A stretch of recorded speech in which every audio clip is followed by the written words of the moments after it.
A luta livre e os esteroides têm uma longa história, especialmente após o infame julgamento que abalou a WWE em meados dos anos 90. Embora muitos lutadores tenham alcançado o músculos desejado por meio de esteroides, o falecimento prematuro de vários jovens lutadores e a implementação rigorosa de programas de bem-estar da WWE forçaram muitos a abandonar as agulhas. Mas essa mudança não veio sem uma mudança física. Portanto, sem mais delongas, vamos dar uma olhada em quais lutadores perderam os músculos depois que pararam de usar a droga que melhora o desempenho. Vamos começar com o homem que esteve no centro de quase todas as controvérsias sobre esteroides na WWE, Vince McMahon. Na década de 80, era prática comum os lutadores usarem drogas para melhorar o desempenho físico, e estrelas como Hulk Hogan, Ultimate Warrior e Randy Savage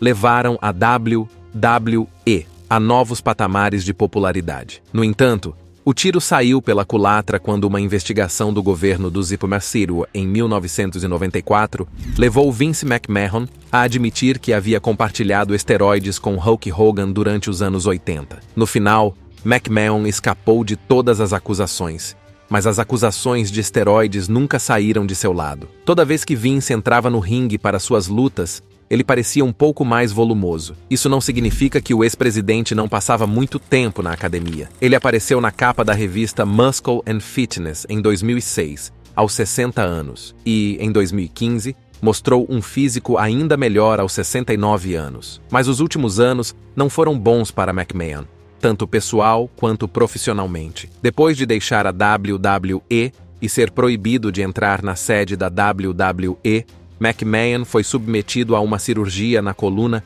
em julho de 2023. Apenas alguns meses depois, ele foi visto com The Undertaker, apoiando-se fortemente em uma bengala. É claro que ele envelheceu, mas todo o estresse legal, juntamente com a possível falta de aprimoradores de desempenho, claramente afetou Vince McMahon. Falando sobre o julgamento de esteroides de 1994, o Hulkster foi, sem dúvida, o lutador mais famoso a admitir o uso de esteroides, não apenas uma ou duas vezes, mas por 14 longos anos. Saber que o outrora icônico bíceps de 60 centímetros e 124 quilos de Hogan, o homem que dizia aos fãs do mundo todo para fazerem suas orações e tomarem suas vitaminas, foi mantido por mais do que apenas vitaminas ao longo de sua carreira, foi um choque para muitos. Em sua defesa, Hogan confessou que seus médicos as prescreveram, levando-o a acreditar que eram basicamente inofensivas e mais seguras do que o açúcar. Após seu depoimento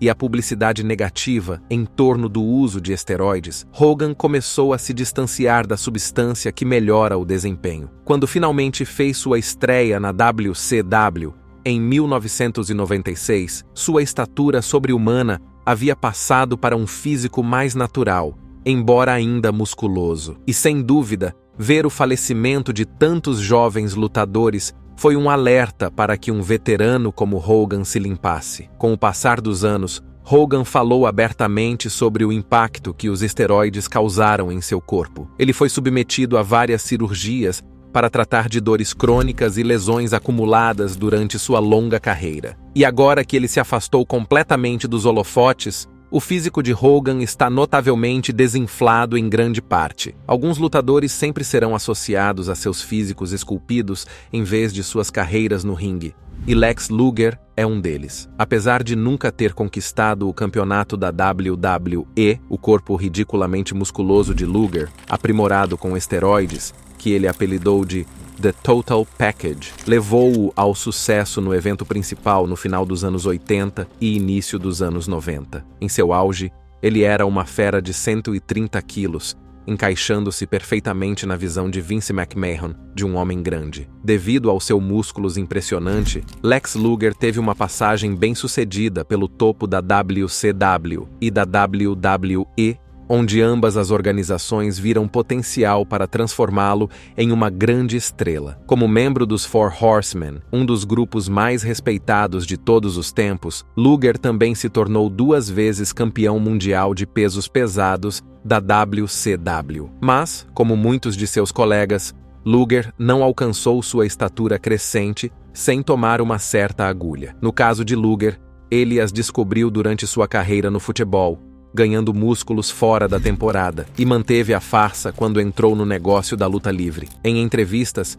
Luger admitiu não apenas o uso de esteroides, mas também a trapaça em testes de drogas para evitar ser pego. No final de sua carreira, a namorada real de Luger, Miss Elizabeth, faleceu em maio de 2003. E, embora o falecimento da primeira-dama da luta livre profissional tenha sido considerado acidental, Lex Luger foi preso depois que a polícia encontrou uma grande variedade de substâncias ilegais em sua casa. Depois de se declarar culpado de 13 acusações de posse de drogas, Luger foi condenado a 5 anos de liberdade condicional. Os problemas de Luger só pioraram em 2007, quando ele sofreu um derrame na coluna, que o deixou temporariamente paralisado. Ele passou por um longo processo de recuperação, mas conseguiu recuperar a capacidade de caminhar por curtas distâncias. No entanto, nos últimos anos, ele passou a maior parte do tempo confinado a uma cadeira de rodas. O homem com músculos enormes,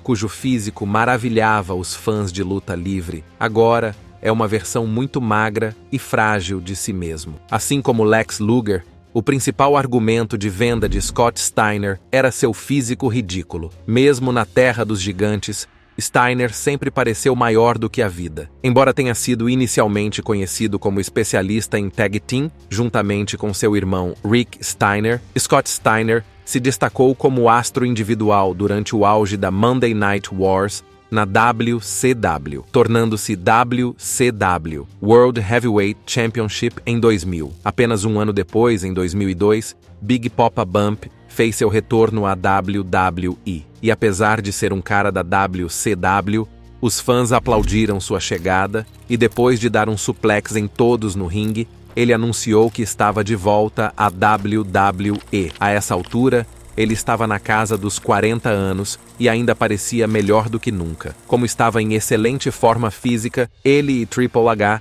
chegaram a competir entre si em concursos de poses de fisiculturismo. Mas, ao contrário dos outros lutadores de nossa lista, Scott Steiner afirma categoricamente que nunca tomou esteroides em sua vida. Você pode fazer todas as acusações que quiser. Eu nunca falhei em um teste de drogas, declarou Steiner no programa A&E Biography, WWE Legends. Pegue essa informação e faça o que quiser com ela. Quando fiz a transição dos Steiner Brothers para Big Poppa Pump, eu queria ficar na melhor forma possível. Fiz muitas dietas rigorosas. Quando você estiver mais magro, naturalmente parecerá maior. Ele disse ainda, nunca falhei em um teste de drogas em minha vida. Quando a WWE me disse para fazer pedi que Triple H me buscasse em uma limusine. Poderíamos ir juntos para o teste. Eles nunca mais pediram nada, mesmo que Scott Steiner negue o uso de substâncias que melhoram o desempenho. Uma coisa é certa, usuários regulares de esteroides tendem a ter acessos de raiva. No caso de Steiner, ele se declarou culpado em março de 1999 de acusações de agressão agravada e também de ameaças terroristas ao Departamento da Geórgia. Ele tinha a possibilidade de pegar no máximo 30 anos de prisão. No entanto, como Steiner era um infrator pela primeira vez, ele recebeu apenas 10 dias de prisão e 7 anos de liberdade condicional. Mesmo assim, Steiner continuou a manter seu físico icônico quando entrou para a TNA, mas, à medida que envelhecia e a indústria da luta livre começava a adotar políticas de bem-estar mais rígidas, o uso de esteroides por Steiner diminuiu significativamente, e os músculos de Big Poppa Bump certamente diminuíram desde seus dias de glória. Talvez não haja nenhum lutador cuja carreira tenha se estendido por 5 décadas diferentes e que tenha competido na WWE, WCW, TNA e AEW como Sting. Dito isso, Sting não alcançou essa distinção até meados da década de 1990. Na década de 1980, quando estava começando a despontar no mercado ao lado de seu amigo Brian Helwig, mais conhecido como The Ultimate Warrior, Sting começou a usar esteroides. Isso permitiu que ele alcançasse um físico incrivelmente definido e musculoso, com menos de 5% de gordura corporal durante seu tempo na NWA. No entanto, O uso compartilhado de substâncias que melhoram o desempenho acabou levando a um desentendimento. Após sua partida de aposentadoria no PPV AEW Revolution de 2024, Sting refletiu: acho que foi bom termos acabado nos separando. Foi bom que ele seguiu seu caminho e eu segui o meu. Não estávamos destinados a ficar juntos. Nós estávamos destinados a começar juntos. E isso nos colocou na porta, com certeza. Mas ele precisava ficar por conta própria. Nós íamos nos matar, literalmente na estrada. Dois jovens drogados. Mas, em 1990, Sting havia parado de usar qualquer substância que melhorasse o desempenho, pois era sábio o suficiente para perceber os perigos a longo prazo. Logo depois, o físico de Sting ficou naturalmente mais magro, mas ele ainda permaneceu atlético, como refletido durante seu tempo na WCW. Anos depois, em 2020, Stinger falou ao The Ringer sobre como o fato de ter se livrado de todas as drogas o ajudou a longo prazo. Eu parei de usar esteroides em 1990. Muitos dos caras simplesmente não conseguiam parar. Todos eles têm joelhos novos, quadris novos, ombros invertidos. Ainda tenho todas as partes do corpo originais. Graças a Deus. Mas isso faz parte. Eu era viciado em analgésicos, bebida, esteroides, drogas e um estilo de vida por muitos anos. O corpo humano não aguenta muito. Muitos dos caras, especialmente na minha época, não conseguiam parar. Depois que a WCW foi comprada pela WWE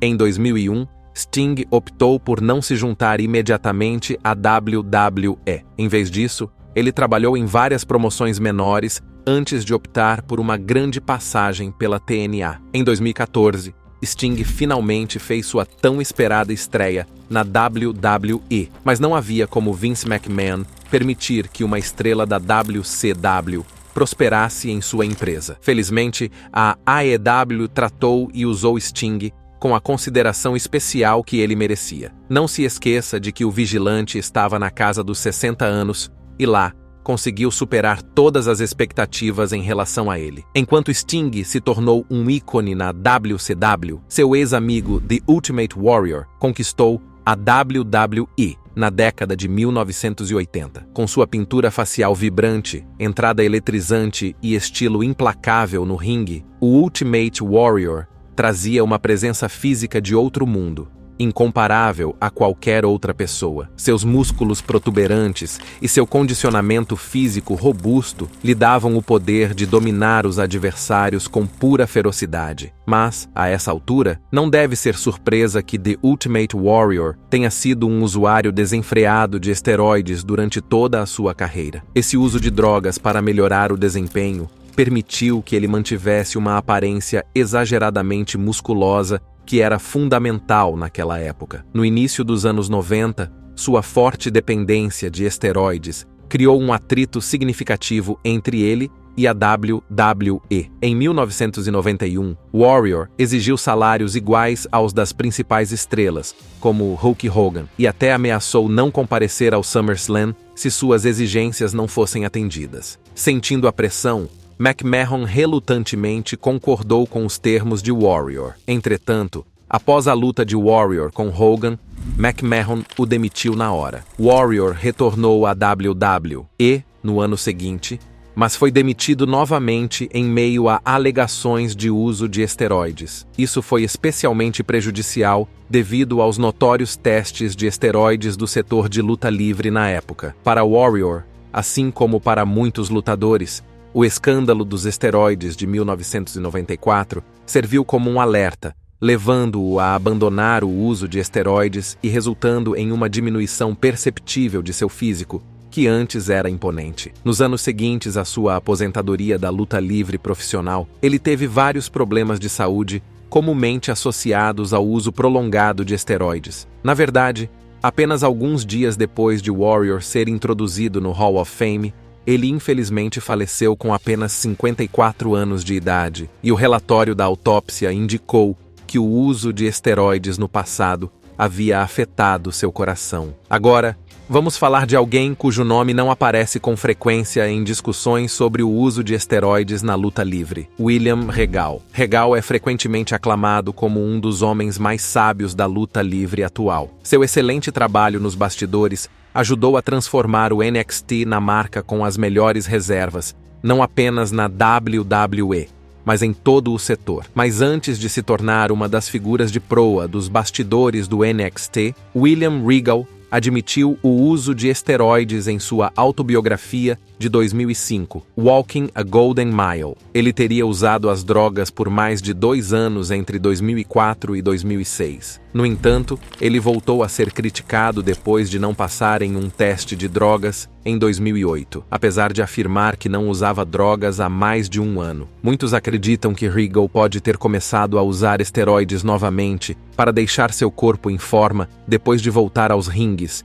especialmente após sua vitória no torneio King of the Ring de 2008. Apesar de seu novo ímpeto, ele foi eliminado da televisão poucas semanas depois, quando foi suspenso por 60 dias por ter violado a política de bem-estar da WWE. A suspensão não poderia ter vindo em pior hora, já que na época em que Regal se tornou King of the Ring, a WWE estava planejando uma grande rivalidade entre ele e o campeão da WWE, Triple H, mas todos esses planos foram por água abaixo devido à sua suspensão. É interessante notar que, apesar de Regal não ter a aparência típica de um usuário de esteroides, ele perdeu grande parte de sua massa muscular depois de parar de tomar o suco e ganhou peso extra nos anos seguintes. O próximo da nossa lista é o primeiro campeão intercontinental afro-americano, Ahmed Johnson. Durante a era da nova geração, em meados dos anos 90,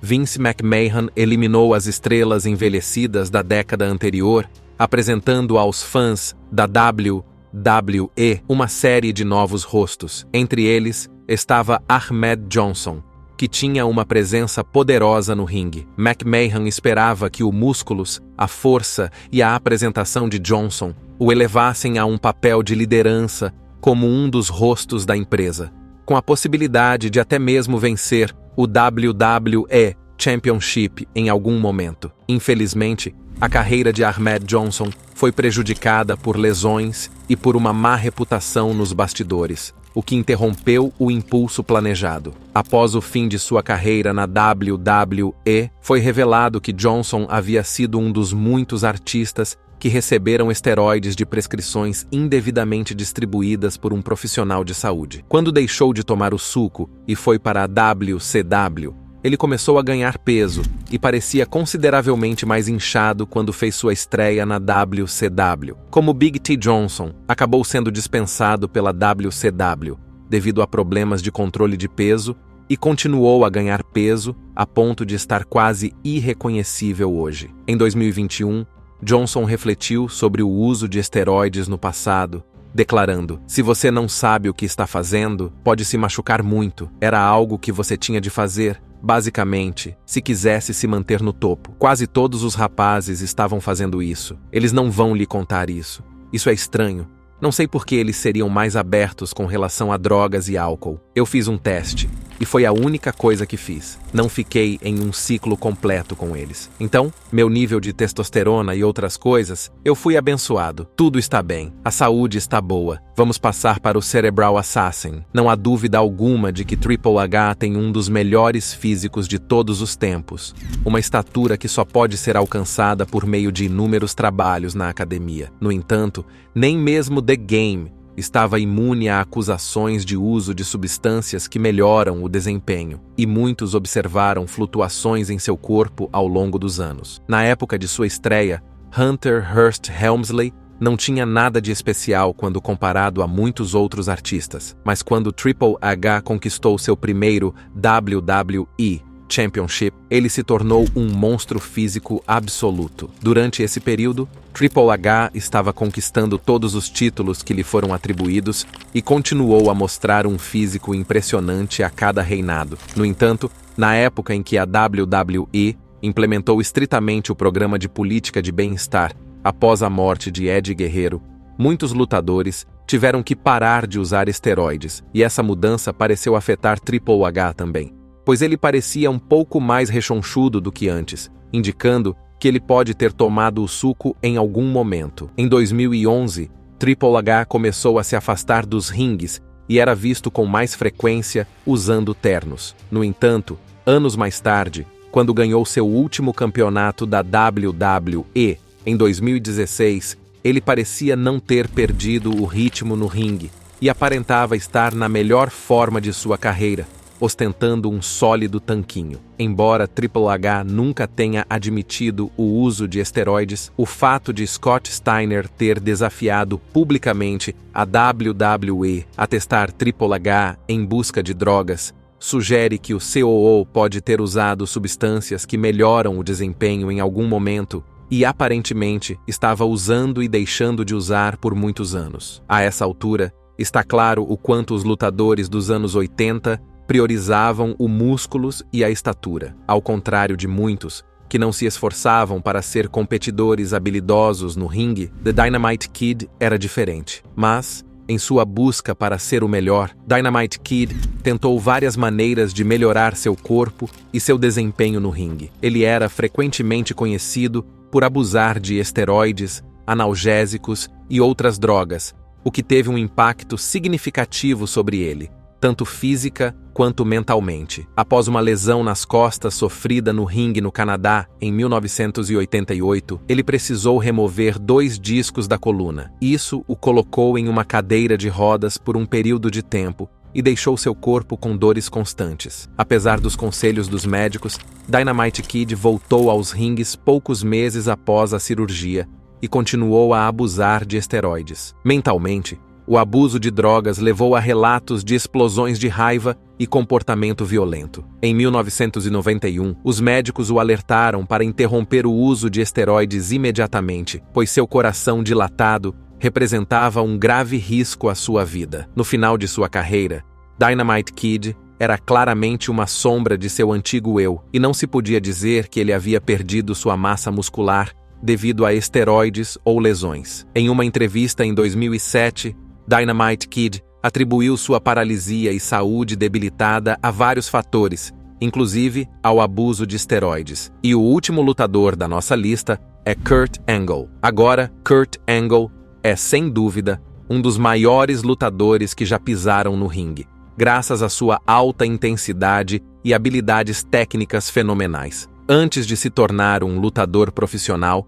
ele ganhou o ouro nos Jogos Olímpicos de 1996 em Atlanta, Geórgia, mas foi nessa época que começou a história de Angle com analgésicos. Depois de estrear na WWE, ele conseguiu quebrar o pescoço pelo menos 4 vezes. Na WrestleMania 19, Kurt Angle defendeu seu WWE Championship contra Brock Lesnar. Angle deveria manter o cinturão, mas, devido à lesão no pescoço, teve de entregar o título a Lesnar, e essa lesão lhe custou cerca de metade da força da parte superior do corpo. Como qualquer fã de luta livre sabe, antigamente, se um lutador ficasse fora de ação por um tempo, a falta de capacidade de se exercitar geralmente o levava a usar esteroides, e foi exatamente isso que aconteceu com Kurt Angle. Em 2006, Angle testou positivo para esteroides, o que o levou a ser dispensado pela WWE, não sem antes receber uma multa de R$125 mil.